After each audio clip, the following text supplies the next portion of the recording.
Is in Bellville in Cape Town, where the EFF is currently continuing its campaign. Vanessa, thank you so much for your time this afternoon. I know earlier you spoke to the leader of the DA, John Steenhuisen. Just quickly wrap to us what he had to say, particularly as it relates to that Concord, verdict or ruling rather that we saw last night, and also just take us to what is currently happening now. Yes, good afternoon to you. When I spoke to the DA's leader, John Steenhuisen, he did say that they are busy studying that judgment and will be able to comment further on later on once they've managed to look at the entire document, saying that it's quite a comprehensive document. A short while ago, I also was out in the Lotus River area where we spoke to the leader of the Good Party, Patricia de Lille, and her aims and ambitions in this coming municipal election. But of course, the key message from all political parties over this weekend has been one of encouraging people to go out there and make use of this final voter registration weekend to indeed cast their ballots. At the moment, I am at the Cape Peninsula University of Technology, Bellville campus. Behind me, if I'll step out of shot for just a second, I can show you there are quite a number of students at the moment that are waiting to be registered here. And I'll tell you a bit more about this incident. According to the EFF's leadership here in Cape Town, on the ground at the moment, this relates to a matter of access. Now, yesterday when I spoke to the IEC's provincial electoral officer, he did make mention of some challenges yesterday with regards to access at UWC, the university just across the road.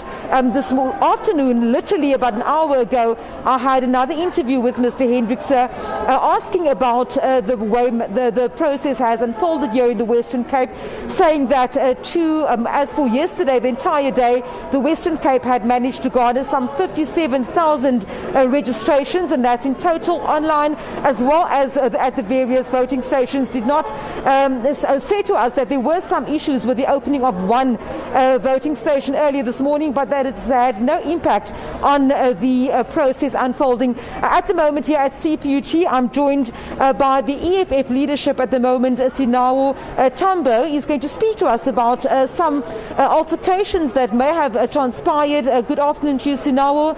We understand that there has been an issue with regards to the students behind us. There are CPUT students. You're telling us that they were denied entry to the nearest voting station at UWC. Explain to us what has since transpired. So what had happened at UWC is that there's a voting station there for the ward in which we're in which CPUT, Bellville and UWC exist. But because UWC seems to have its own lockdown regulations in terms of access to campus, they said that only students with permits or student cards who should be on campus are going to be allowed to register to vote on that voting station. Now that's incorrect, because the voting station is a voting station of the ward, not a voting station of the University of the Western Cape. So we encountered this problem yesterday and we encountered it today. And because students have such an hungry and appetite to participate in the upcoming local government elections, they were insisting that the IEC must allow them inside or find an alternative way of registering them. And so I see there is an alternative way here now. So there is an official busy with one of the new voter management devices, and I see that registrations are happening as we speak. Yes, so the registrations are now happening here at CPUT Bellville, because we spoke to the IEC as the EFF and said we cannot lose so many new first-time potential voters just because of an institution's narrow-minded COVID-19 regulations. So the alternative was found here at CPUT Bellville.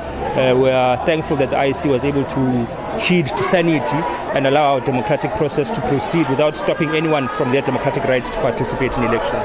So the message has been clear this entire weekend, Sinawo, in terms of various political parties coming out, encouraging those people to vote, to use either online or also to make their way to the various voting stations.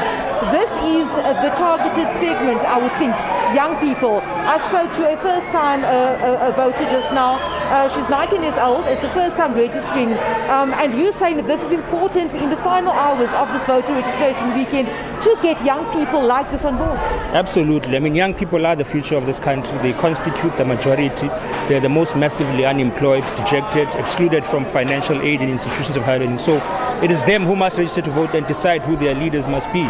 So it's extremely important. But we have faced challenges with the IEC across the week. Their website has been going offline, shutting down, and challenges such as this one that we encountered at UWC as well. So those challenges, I suppose, are expected, but we hope that they have not hindered or gotten youth to lose an appetite to participate in the elections. So now, very shortly, overall, when we look at the way this process, registration weekend, has unfolded here in the Western Cape, just your impression of whether, according to your party, things have run smoothly. There have been no major reports of violence, for example, at any of the voting stations. We've just checked in with the IEC a short while ago, and there may have been glitches with delayed opening times, but according to the IEC, all 1,577 voting stations actually opened for this weekend. Just your impression of the way the process has unfolded.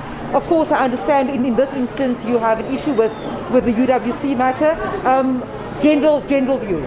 Generally, I think it's gone well. There's no process that is not without its problems and glitches. So generally in the Western Cape, the process has been going smoothly. The EFF has been present at each and every voting station. But we must register our concern in terms of the scenes that we saw in Dambuza earlier on, where the President and Commander-in-Chief of the EFF, along with EFF members, were attacked, charged at by members of the ANC who are simply intolerant, who seemed to be drunk and disorderly in a ward that belongs to Blade Nzimande. So we must register our concern about that and call on the IEC to punish all of those who think that they can create no-go areas in South Africa, a country where we have a democratic right to go anywhere. We campaigned in Phoenix today because we're not scared of racist Indians.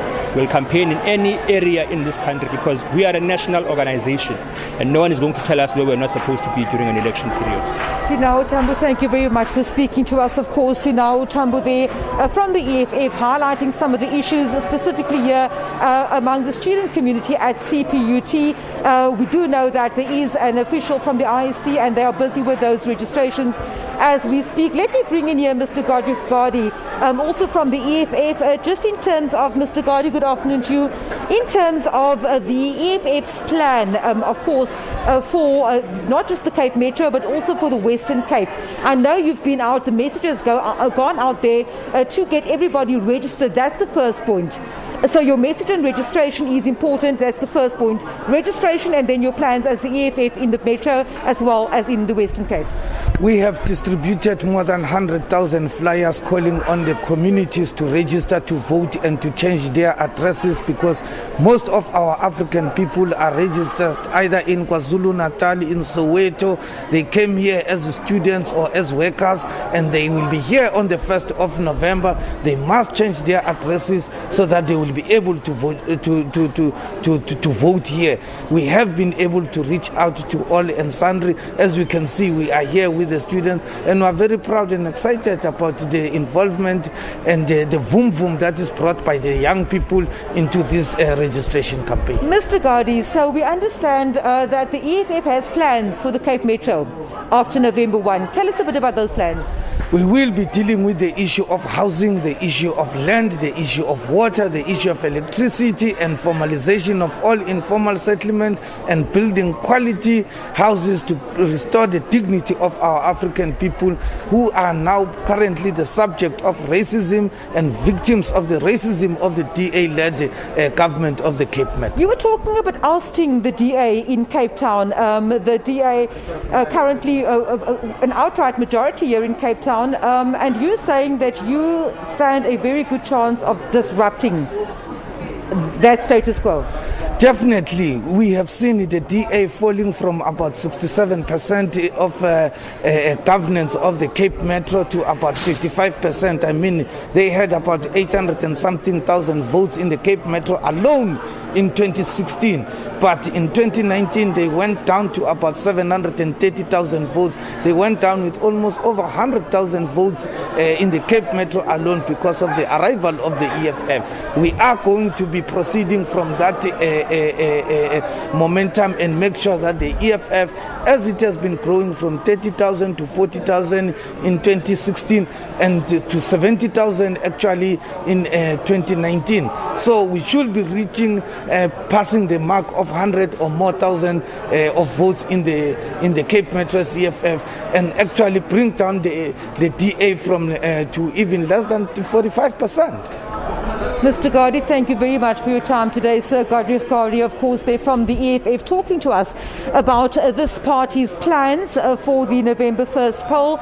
Also telling us that there have been an issue with regards to young people, the student community of CPUT, having challenges to access a voting station out in just across the road, as a matter of fact, at the University of the Western Cape.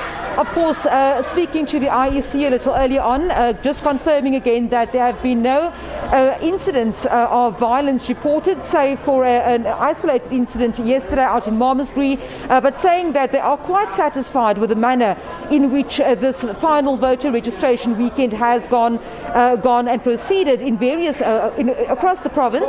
Also telling us that an update with regards to exactly how many registrations the IEC has managed over this weekend will be possible per province by tomorrow, but saying to us that as at yesterday, or the figures for yesterday, currently standing at 57,000 in the Western Cape, both online and at voting stations, of course, in the final hours until the voting stations close for this final voter registration weekend.